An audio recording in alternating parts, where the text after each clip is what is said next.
Hello बच्चों, कैसे हो? ठीक ठीक, चलो। तो आज हम लोग क्या स्टार्ट कर रहे हैं? आज एक नया सब्जेक्ट स्टार्ट करेंगे। ठीक है, सब्जेक्ट वही, बस उसका पार्ट थोड़ा सा नया करते, चेंज करते, अलग करते। तो आज हम लोग स्टार्ट करने जा रहे हैं केमिस्ट्री। ठीक है, रसायन शास्त्र जिसको बोलते हैं। और केमिस्ट्री आपका स्टार्ट होगा क्लास 10th का।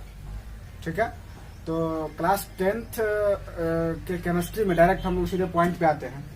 जो आप लोग को पहला चैप्टर पढ़ना है वो है रासायनिक अभिक्रिया एवं समीकरण। ठीक है, तो अब देखते हैं उसमें क्या पढ़ना है आपको। चैप्टर का नाम था रासायनिक अभिक्रिया एवं समीकरण। चलिए, तो सीधे हम लोग मुद्दा पे आते हैं। तो इसमें दो तीन चीज आ गया, एक रासायनिक, एक अभिक्रिया और एक समीकरण। कितना चीज? 3 चीज। ठीक है, तो पहले हम लोग समझेंगे कि रासायनिक क्या होता है, क्लियर। उसके बाद समझेंगे कि अभिक्रिया क्या होता है, उसके बाद समझेंगे समीकरण क्या होता है। ठीक है, तो chemical reaction and equation, chemical समझेंगे, रिएक्शन समझेंगे और इक्वेशन समझेंगे। ठीक है, तो चलिए हम लोग चैप्टर का नाम लिखते हैं तुरंत। क्या लिखेंगे? रासायनिक समीकरण एवं अभिक्रिया। चलिए लिखिए, क्या देखते हैं हम लोग? रासायनिक अभिक्रिया एवं समीकरण। ठीक है, केमिकल रिएक्शन एंड इक्वेशन। तो चलिए सबसे पहले देखते हैं कि केमिकल होता है क्या, फिर उसके बाद देखेंगे रिएक्शन क्या होता है, फिर उसके बाद इक्वेशन क्या होता है। तो सबसे पहले जब भी हम रासायनिक का बात करेंगे तो रसायन से बना है रासायनिक, क्लियर। रसायन से मतलब केमिकल, जो भी केमिकल हम यूज करते हैं, केमिकल चाहे वो सिंगल भी हो सकता है, चाहे यौगिक भी हो सकता है। ठीक है, तो अगर कोई भी केमिकल रिएक्शन मतलब क्या हो गया कि रिएक्शन मतलब एक दूसरे के साथ अभिक्रिया करना। अभिक्रिया मतलब कि अगर मान लीजिए आपके पास कोई केमिकल ए है और दूसरा केमिकल बी है और दोनों एक दूसरे के साथ जुड़ गया, तो मान लेते हैं ये दे दिया क्या? सी। ए केमिकल बी केमिकल दोनों मिलके क्या दे दिया? सी दे दिया। तो अब देखिए, इसको हम दोनों को एक साथ लाके गर्म किए, ठंडा किए, या उबाल दिए, या वेपर में कर दिए, तो वो इस पे डिपेंड करता है कि इस बीच में क्या लिखा हुआ, उसका चिन्ह क्या दिया। ठीक है, चिन्ह भी बताएंगे, कहाँ त्रिभुज रहेगा, कहाँ डेल्टा रहता है, उसका चिन्ह क्या होता है, कहाँ गर्म होगा तो गर्म का चिन्ह कौन सा, ठंडा का चिन्ह कौन सा, सारा देखेंगे। चलिए, तो ए और बी दोनों मिल के क्या दे दिया? सी दे दिया। तो अब देखिए, एक केमिकल हो गया आपका ए, दूसरा केमिकल हो गया बी, और ये दोनों मिलके क्या दे दिया आपका? सी दे दिया। तो रिएक्शन क्या होता है कि एक केमिकल का दूसरे केमिकल के साथ मिलना, या एक केमिकल का दूसरे केमिकल के संपर्क में आना, क्या कहलाता है? रिएक्शन। किसका रिएक्शन? Chemical reaction. ठीक है, तो इसको थोड़ा सा हम लोग रसायन की भाषा में लिखते हैं, साइंस की भाषा में थोड़ा सा लिखते हैं कि रासायनिक अभिक्रिया होता क्या है। तो पहले एक बार देख लीजिए, एक चीज बताइए कि कोई भी एक तत्व, मान लेते हैं क्या ए, कोई भी एक तत्व, आपको कहीं कहीं लिखा हुआ मिलेगा कि कोई पदार्थ या कोई तत्व या कोई एलिमेंट या कोई केमिकल, कुछ भी अकेले या किसी अन्य तत्वों के साथ या अन्य किसी केमिकल के साथ, क्लियर, या अन्य किसी पदार्थ के साथ, तो कोई भी तत्व कोई भी पदार्थ अकेले अभिक्रिया कर सकता है, अकेले अभिक्रिया नहीं कर सकता है। यहां अकेले नहीं लिखना होगा हमको, यहां स्वयं लिखना होगा, क्लियर। तो अभिक्रिया दो तरह का होगा मुख्य रूप से, या तो उसको करवाया जाता है या खुद ब खुद कर लेता है। कैसे? देखिए, जैसे मान लेते हैं कि एटमॉस्फेयर में बहुत सारा गैस है, जैसे हम कार्बन डाइऑक्साइड का बात कर लिए। किसका? कार्बन डाइऑक्साइड का। तो कार्बन डाइऑक्साइड में क्या क्या है? CO2। ठीक है, तो यहां देखिए कार्बन है और ऑक्सीजन है। या अगर हम बात करते हैं H2O का, हाइड्रोजन है और ऑक्सीजन है। तो यहां पर देखिए, कार्बन डाइऑक्साइड इस इन्वायरमेंट में, इस वातावरण में कोई बनाता थोड़े है, ऑटोमेटिक फॉर्म हो जाता है, तो यहां इसको हम क्या बोल सकते हैं? स्वयं बोलेंगे। क्या बोलेंगे? स्वयं, अकेले कभी नहीं बोलेंगे। अब आपको बोल दें कि H2O जल बना दिया, तो जल मतलब क्या है? इसको तो हम दो तरह से बना सकते हैं, या तो किसी प्रयोगशाला में जल को बना सकते हैं, या जो ऑटोमेटिक जो है बन रहा है एटमॉस्फेयर में, एनवायरमेंट में, जो ब्रह्मांड में बन रहा है वो भी हो सकता है। तो ये भी या तो स्वयं होगा या बनाया जाएगा, या बनाया जाएगा। ठीक है, तो चलिए, तो अभिक्रिया दो तरह का, एक तो स्वयं करेगा या दूसरा उसको करवाया जाएगा। स्वयं करेगा नेचुरली, ठीक है, प्राकृतिक रूप से, जैसे वातावरण में विभिन्न गैसों का बनना, विभिन्न यौगिकों का बनना। ठीक है, और कुछ ऐसा भी है जिसको करवाया जाता है। तो कहाँ करवाया जाता है अभिक्रिया? प्रयोगशाला में, लैब में, ठीक है। तो वो भी एक प्रकार का केमिकल रिएक्शन होता है। लेकिन एक चीज हमको हमेशा याद रखना है कि कोई भी पदार्थ अकेले कभी भी अभिक्रिया नहीं करेगा। अब बताइए ऑक्सीजन, ऑक्सीजन, ठीक है, तो बताइए ऑक्सीजन अकेले कभी अभिक्रिया कर पाएगा? ऑक्सीजन के साथ कोई न कोई आएगा तब ना अभिक्रिया करेगा। अब ऑक्सीजन का ये है, यहाँ पर कोई अणु है, यहाँ कोई अणु है, दोनों आके मिल गया तो ऑक्सीजन ऑक्सीजन बन रहा है। यहाँ अभिक्रिया थोड़े हुआ। अभिक्रिया का मतलब होता है कि जुड़ के या घट के या मतलब एक साथ आने के बाद कुछ नए पदार्थ का निर्माण करना। तब बताइए ऑक्सीजन, कोई दूसरा ऑक्सीजन का अणु आ गया तो वो भी तो ऑक्सीजन कहलाएगा, कार्बन थोड़े हो जाएगा, वो भी ऑक्सीजन होगा। इसीलिए अकेले नहीं कहेंगे, क्या कहेंगे? या तो स्वयं किसी पदार्थ के साथ अभिक्रिया करेगा या दो या दो से अधिक पदार्थों के साथ अभिक्रिया करेगा। आगे समझ में कि कोई पदार्थ स्वयं किसी पदार्थ के साथ अभिक्रिया करेगा या किसी अन्य पदार्थों के साथ उसको अभिक्रिया करवाया जाएगा। तो इस प्रोसेस को, इस प्रक्रिया को हम क्या बोल देंगे? क्या बोल देंगे? रासायनिक अभिक्रिया, ठीक है। तो चलिए थोड़ा सा इसका परिभाषा हम लिख लेते हैं रासायनिक अभिक्रिया का। चलिए देखते हैं हम लोग क्या रासायनिक अभिक्रिया, जब कोई पदार्थ किसी अन्य पदार्थ के साथ स्वयं अभिक्रिया करता है या उसे करवाया जाता है, स्वयं अभिक्रिया करता है या उसे करवाया जाता है, तो उस प्रक्रिया को रासायनिक अभिक्रिया कहते हैं। देखिए क्या लिखिए कि जब कोई पदार्थ किसी अन्य पदार्थ के साथ, तो मान लेते हैं यहाँ कोई पदार्थ H2 है, हाइड्रोजन है, और किसी अन्य पदार्थ के साथ, तो अन्य पदार्थ के साथ मतलब क्या? यहाँ कोई ऑक्सीजन आ गया, ठीक है। तो कोई एक पदार्थ अन्य पदार्थ के साथ अभिक्रिया करके क्या बना दिया? कोई तीसरा पदार्थ बना दिया, नया पदार्थ बना दिया। तो जब कोई एक पदार्थ दूसरे पदार्थ के साथ अभिक्रिया करता है, ठीक है, तो अभिक्रिया या तो करवाया जाएगा उसको या स्वयं कर लेगा। तो ये प्रक्रिया जो बार बार होगा क्या कहलाएगा? वो रासायनिक अभिक्रिया कहलाएगा। कहीं कहीं आपको मिलेगा क्या कोई पदार्थ अकेले अभिक्रिया करता है, तो याद रखिएगा वो अकेले अभिक्रिया इस सेंस में नहीं है कि जैसे हाइड्रोजन है तो हाइड्रोजन अकेले अभिक्रिया कर लेगा। कोई आदमी किसी से लड़ाई कब करेगा? कोई दूसरा व्यक्ति मिलेगा तब तो लड़ाई करेगा। वो अकेले में लड़ाई कर सकता है? कोई नहीं कर सकता। इसीलिए कोई एक पदार्थ दूसरे के साथ ही अभिक्रिया करेगा, अकेले अभिक्रिया नहीं कर सकता। चलिए अब थोड़ा सा आगे बढ़ते हैं। चलिए अब हम लोग आगे क्या देखेंगे कि इस जो हम रिएक्शन लिखे थे, एक अभिक्रिया लिखे थे, ठीक है, उस अभिक्रिया में देखिए क्या क्या होगा।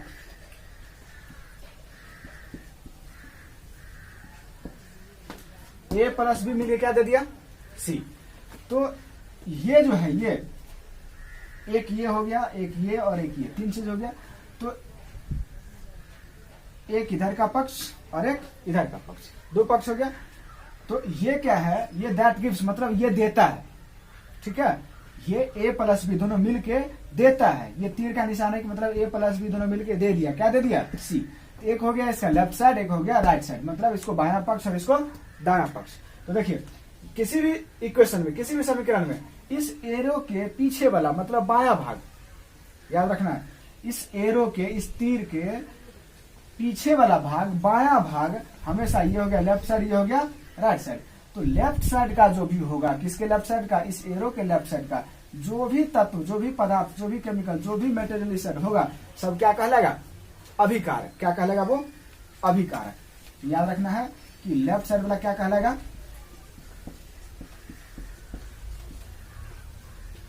अभिकारक।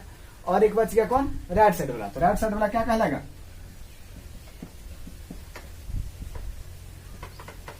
प्रतिफल। तो देखिए अभिकारक, अभी मतलब ऐसे भी इसको देख सकते हैं, याद रख सकते हैं। अभिकारक, अभी मतलब अभिकारक मतलब क्रिया जो किया, तो क्रिया किया कौन? ए और बी दोनों मिलकर ने किया है। और प्रतिफल, फल मतलब फल कब मिलता है? बाद में फल मिलता है। इसका मतलब क्रिया के बाद जो फल मिला, प्रतिफल, जो क्रिया हुआ, अभी जो क्रिया हुआ, अभिकारक, अभी जो क्रिया हुआ, क्या कहलाएगा? अभिकारक। और इसके बाद जो हमको रिजल्ट मिला वो क्या कहलाएगा? इसका भी थोड़ा सा परिभाषा हम लोग लिख लेते हैं तुरंत, दोनों का एक लाइन में सिंपल सा डेफिनेशन है, लिखिए। चलिए देखिए क्या देखते हैं हम लोग, अभिकारक और प्रतिफल। अभिकारक का मतलब क्या बताए थे कि जो पदार्थ रासायनिक अभिक्रिया में भाग लेता है वे पदार्थ अभिकारक कहलाते हैं। तो देखिए A प्लस बी मिलके C दे दिया, तो भाग इसमें कौन? बी।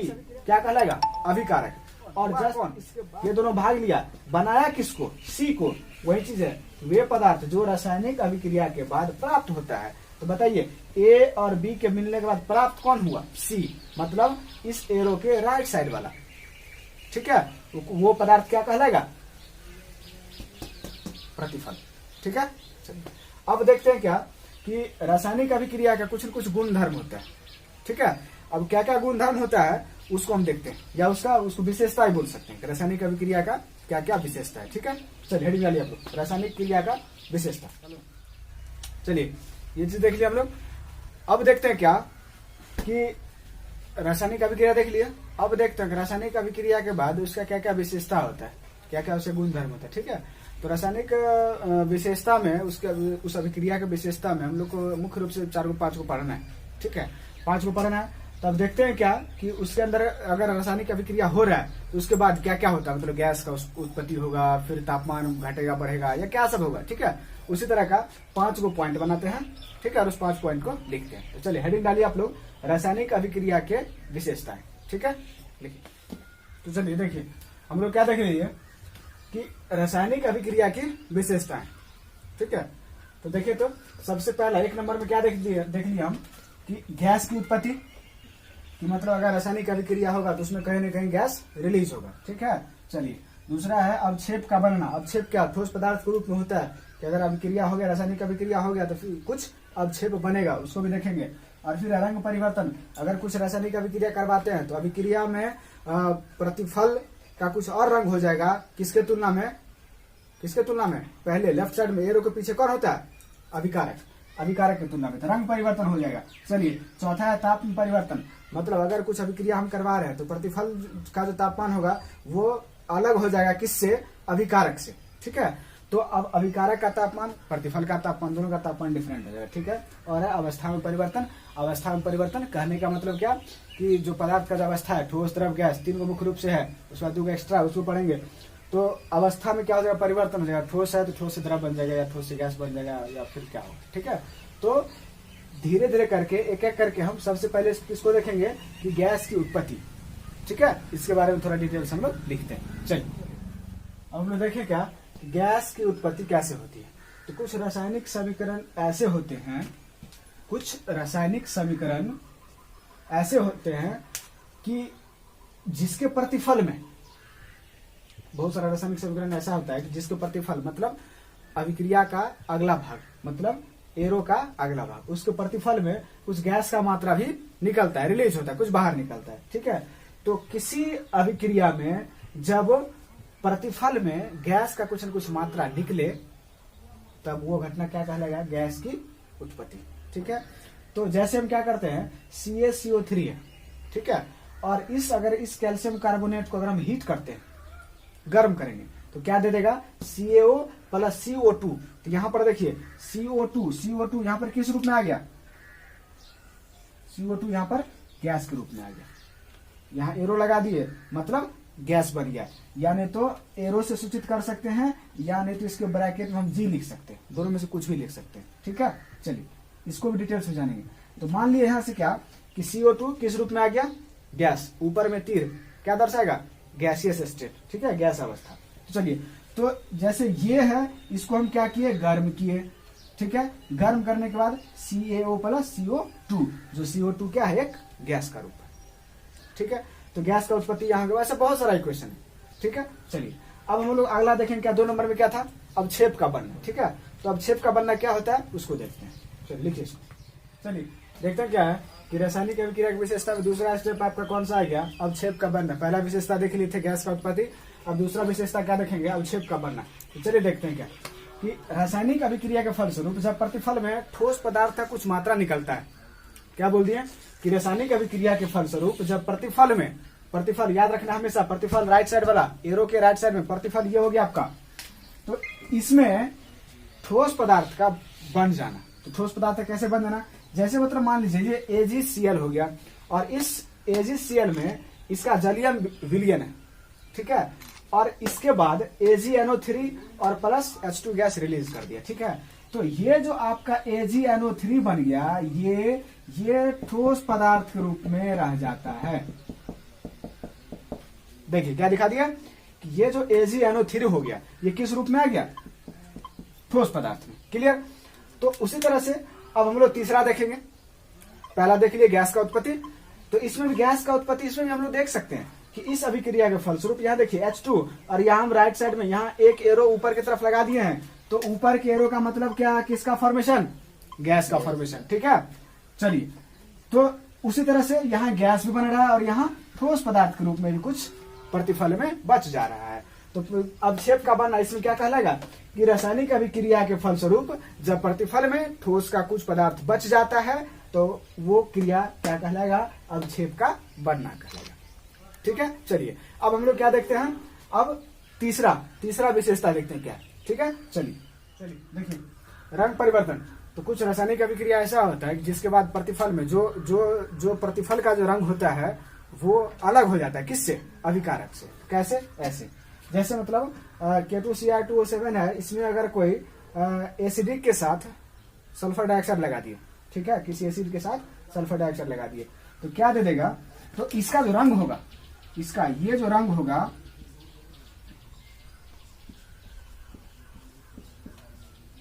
ये नारंगी हो जाएगा। ठीक है, और ये नारंगी रंग जब इतना चीज जब जुड़ जाएगा इसमें, ये जुड़ने के बाद ये नारंगी क्या बन जाएगा, बाद में हरा बन जाएगा। ये क्या बन जाएगा, हरा बन जाएगा। देखिए इसमें K2Cr2O7 में अगर सल्फर डाइऑक्साइड का, उसके सल्फर डाइऑक्साइड के साथ साथ अगर कोई एसिडिक विलयन अगर इसमें जोड़ देते हैं तो उसका हरा नारंगी रंग क्या बन जाएगा, हरा रंग बन जाएगा। देखिए रंग परिवर्तन हो गया।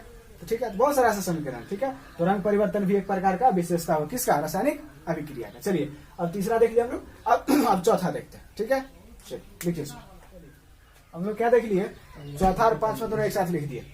तो चौथा में क्या देख लिए कि ताप में परिवर्तन। तो कुछ अभिक्रिया ऐसा होता है जिसमें प्रतिफल का जो तापमान होता है वो अभिकारक के तापमान से भिन्न हो जाता है, कभी घट भी जाता है, कभी बढ़ भी जाता है। तो जैसे मतलब मान लीजिए कि जैसे हम पानी गर्म कर रहे हैं तो वो भी एक प्रकार का रासायनिक अभिक्रिया ही होता है। तो पानी जनरली ठंडा होता है, पानी को ठंडा पानी को हम क्या करेंगे, किसी बर्तन में डाल के उसे गर्म करेंगे, तो ठंडा पानी क्या हो गया, गर्म हो गया। तो वो प्रक्रिया क्या हो गया, हम मेरे पास पानी कैसा था, ठंडा, उसको हम फिर हीट दे क्या हो गया, गर्म हो गया। तो तापमान में क्या हो गया, वृद्धि हो गया, तापमान में परिवर्तन हो गया। तो वो भी एक प्रकार का रासायनिक अभिक्रिया का ही विशेषता भी। क्लियर। चलिए, या चूना होता है। तो चूना जो होता है काला चूना, उसको हम क्या करते हैं, उस पर अगर H2 अगर जल का मात्रा अगर कुछ हम डालते हैं तो क्या होता है, बहुत ज्यादा हीट छोड़ता है, वो बहुत ज्यादा उसमें बाहर करता है। ठीक है, तो वो क्या हो गया, ताप में परिवर्तन। या कभी कभी क्या करते हैं, जो जैसे फ्रिज के अंदर अगर कोई हम लोग कोल्ड ड्रिंक्स रखते हैं या वाटर बोतल रखते हैं, तो उसमें क्या होता है कि मतलब अगर फ्रिज के अंदर है तो बहुत ज्यादा ठंडा है, तो उसका तापमान पहले अभिकारक कैसा, ठंडा, फिर उसको हम थोड़ा देर बाहर रख देते हैं, आधा घंटा, 1 घंटा, 2 घंटा बाहर रखने में फिर वही पानी क्या हो जाएगा, बहुत ज्यादा गर्म हो जाता है। तो फिर देखिए ठंडा से फिर गर्म या फिर गर्म से ठंडा। ठीक है, तो ये सब प्रक्रिया क्या कहलाएगा, ताप में परिवर्तन। चलिए अगला है और पांचवा है अवस्था में परिवर्तन। तो अवस्था मुख्य रूप से कितना, 3, ठोस, द्रव और गैस।